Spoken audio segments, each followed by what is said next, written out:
What up, world? It's your boy, just one of the guys down here. Well, I could be more specific. I'm a human, and just wanted to, for the sake of all of us Earthlings out there, just wanted to say, we love the Earth. It is our planet. We love the Earth. It is our. Halo Sobat Popia, selamat datang kembali di channel YouTube saya, Popia Craft. Jangan lupa like dan subscribe ya. Selamat menikmati video ini. Kita membuat kokedama. Yuk. Pertama, kita siapkan bahannya. Yang pertama ini adalah namanya coco fiber. Berasal dari sabut kelapa. Ini yang sudah saya olah ya. Jadi coco fiber sehingga zat tanin yang ada di dalam serabut kelapa ini sudah hilang, sudah saya proses dulu. Kalau misalkan serabut kelapa yang dari pasar atau yang dari manapun Anda pungut, kemudian langsung diolah, maksudnya langsung untuk tanamannya tidak akan bertumbuh subur. Makanya harus diolah dulu. Ini serabut kelapanya. Ini serabut-serabut ini namanya coco fiber. Seperti itu. Karena ini banyak kandungan ini ya, taninya, maka harus diolah terus. Terus kemudian yang di bawah ini namanya coco feed. Nah, ini bentuknya adalah seperti serbuk gergaji ya, lebih halus, lebih lembut. Kalau misalkan coco fiber itu adalah serat-seratnya atau serabut-serabut dari sabut kelapa. Nah, ini juga media tanam juga yang baik juga tentunya. Karena serabut kelapa itu kalau untuk media tanaman dia bisa menyimpan air lebih lama, jadi bisa melembabkan gitu loh. Manfaatnya banyak banget ini untuk coco fiber dan coco feed ini. Gitu, ini sudah saya olah ya. Nah, ini medianya ini untuk membuat kokedama. Kita akan membuat ini nantinya. Ini pakai tanaman sirih gading ya. Bahan-bahannya apa aja nanti kita simak di belakang. Nah, ini udah beberapa hari, masih lembab dan masih segar tanamannya, padahal udah beberapa hari gitu loh, tapi tanamannya masih segar. Nah, ini yang pertama, kita siapkan komposnya. Kompos tadi udah serabut kelapa, ini kompos dari pupuk daun dan kandang. Bentuknya seperti ini, hitam karena sudah diolah ya. Selanjutnya ada pisau, ada gunting, kemudian ada spidol atau alat tulis yang bisa untuk menandai nanti. Kemudian ada benang jahit. Aku menggunakan warna hitam karena media coco feed-nya itu kan warnanya gelap. Kalau misalkan ingin menggunakan warna yang lain juga nggak apa-apa, yang sesuai sama ini. Soalnya nanti kalau pakai benang putih jadi kelihatan gitu. Jadi bisa disesuaikan dengan warna coco fibernya. Kalau warna putih kayak mencolok, ya nggak enak dilihat kan ya. Jadi aku menggunakan warna yang gelap. Kalau warna putih jadinya seperti itu, nggak begitu cantik. Kemudian ada mangkok bulat ya. Aku punyanya mangkok seperti ini dan mangkok kecil. Jadi untuk praktek ya nggak apa-apa lah ya. Terus kemudian ada tali rami. Tapi untuk kali ini aku menggunakan tali seperti ini. Aku nggak tahu namanya apa. Ini aku beli di toko bangunan. Harganya murah, cuma 2.000. Di toko bangunan pasti ada karena Pak Tukang sering pakai ini. Gitu. Selanjutnya ada plastik. Nanti ini untuk membantu membuat bulatan. Kemudian bibit ya tentunya. Ini aku tanamannya pakai sirih gading. Sirih gading apa sirih Belanda ya? Pokoknya sirih-sirihan ya tanamannya seperti itu. Kemudian pertama-tama ini mangkoknya dilapisi dengan plastik terlebih dahulu. Nah, mangkoknya punyanya itu ya udah ya kecil nggak apa-apa kan ya? Iya. Terus kemudian taruhlah plastik di atas mangkok. Nah, coco fiber atau serabut kelapa kita letakkan di mangkok secara merata ya. Jangan sampai ada yang bolong. Jadi kayak pinggirannya gitu loh, soalnya nanti dalamnya akan diberi pupuk komposnya.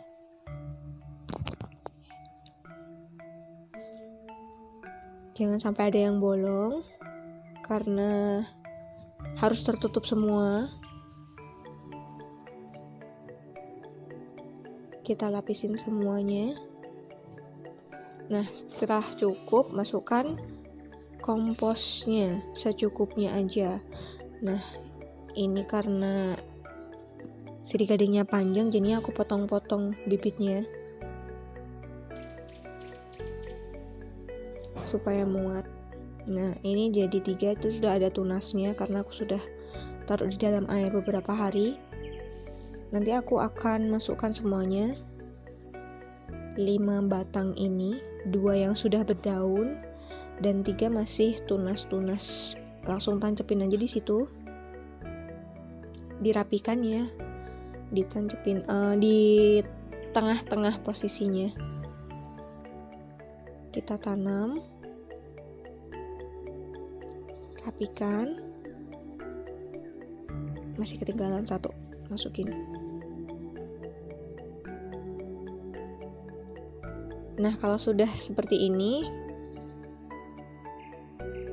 ditambahin komposnya secukupnya biar nanti padat ketika kita menggulung-gulung atau membuat bola ini. Tambahin secukupnya aja, jangan terlalu penuh, nanti kesulitan kita untuk menali-nalinya. Terus kemudian setelah cukup, kasihlah coco fiber ini di atasnya sampai tertutup.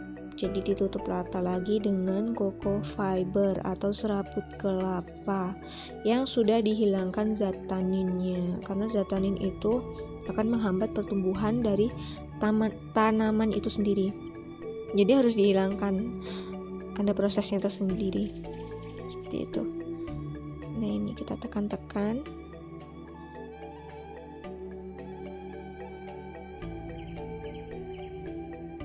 Kalau belum cukup, ditambahin lagi.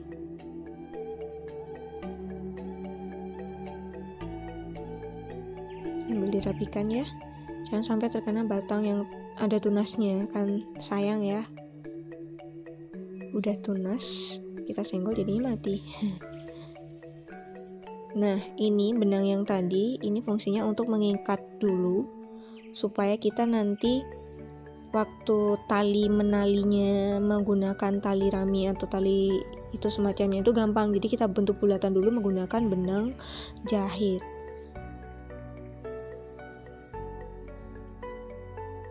Ini fungsinya biar enggak, apa ya istilah Jawanya, kayak kocar-kacir gitu loh ininya, coco fibernya. Kita rapikan dulu pakai benang. Nah, ini plastiknya fungsinya untuk ini, biar kita ngangkatnya nggak kececer semua.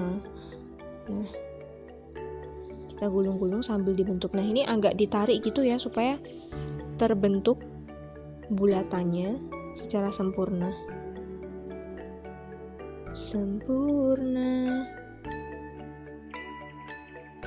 Nah, sambil ditarik jadi terlihat langsung bulat ya. Kita rapikan sambil dirapikan. Nanti kalau ada yang bolong kita ditambah lagi dengan coco fiber gitu. Seperti itu. Jadi sebenarnya kokedama itu seni apa ya? Seni menanam tanaman dari Jepang. Koke artinya bulat, kalau dama artinya lumut, kalau nggak salah itu. Kalau nggak kebalik lah. Jadi bulatan lumut seharusnya seperti itu. Nah, tapi karena di Indonesia ini tropis ya, jadi menggunakan medianya ini. Mungkin bisa pakai lumut, tapi di daerah kayak dataran tinggi seperti itu. Tapi kalau di cuaca yang sangat panas, misal kayak di Surabaya, Jakarta, Semarang, ya kemungkinan nggak bisalah lumut bisa tumbuh dengan baik. seperti itu. Nah, ini bulatannya sudah mulai terbentuk lingkaran ya, sambil ditekan-tekan dan sambil dirapikan koko fibernya supaya terlihat bentuk bolanya, bentuk bulatannya.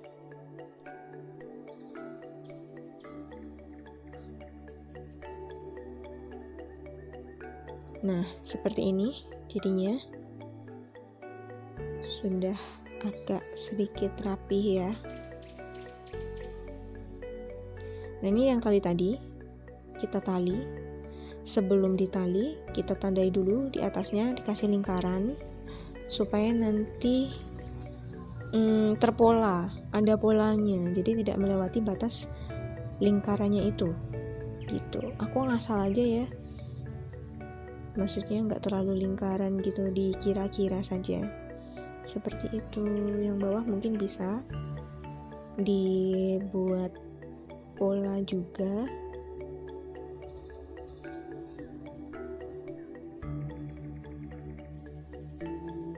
Ini kali kedua saya membuat kokedama, jadi mungkin kalau agak sedikit tidak rapi ya mohon maaf, namanya juga belajar. Nah, kita tali dulu seperti ini. Nah,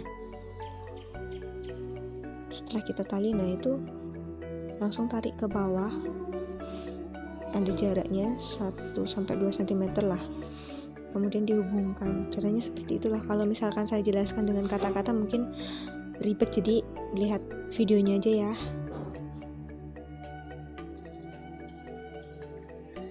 Kita putar-putar, misal kalau nggak rapi ya diulang lagi. Nah, ini juga sambil tarik juga supaya terlihat juga bulatannya dan tidak gampang lepas gitu.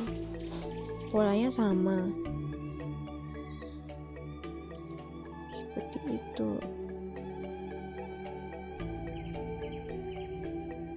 Ini nanti untuk menghias di meja atau di luar rumah, di dalam rumah, digantung-gantung gitu, cantik-cantik.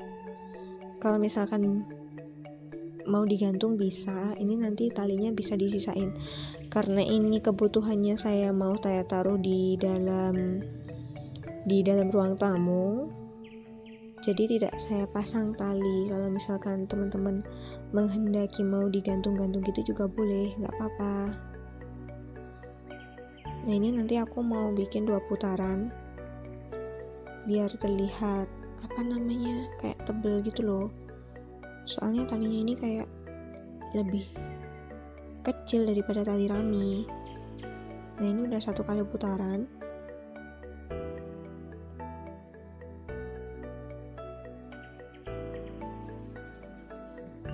Kita putar lagi 1 putaran. Aku double di tali yang sebelumnya, maksudnya yang lilitan yang sebelumnya, jadi terlihat agak tebel gitu. Nah, ini tali rami ya, perbandingannya tali rami dengan tali yang ini. Jadi kan sudah terpola, jadi gampang, tinggal mengikuti saja.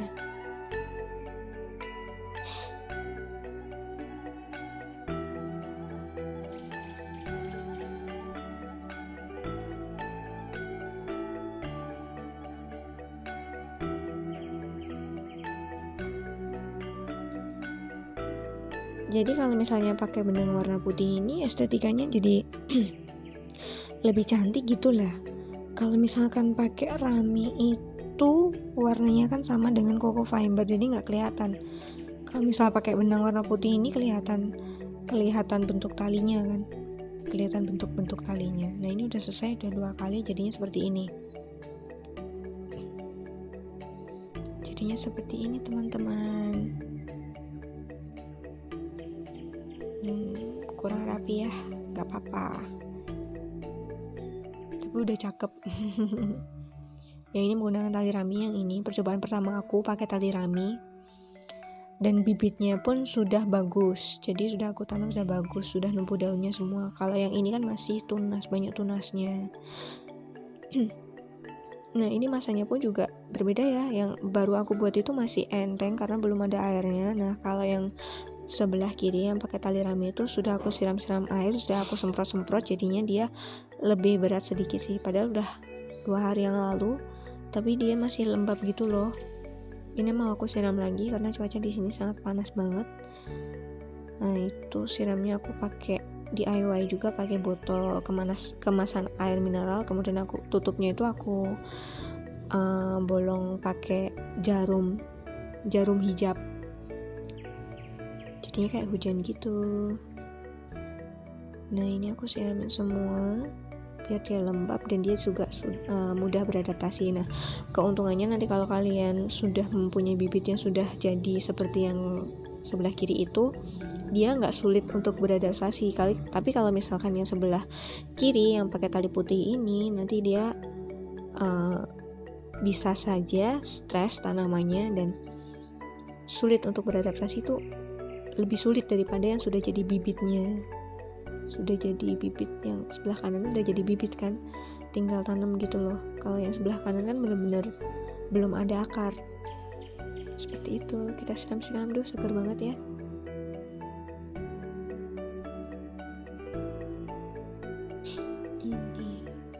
Ini buat kado bisa, buat apapun bisa. Oke, segitu dulu video dari saya. Semoga bermanfaat. See you, bye. Jangan lupa like, subscribe, dan komen yang positif ya.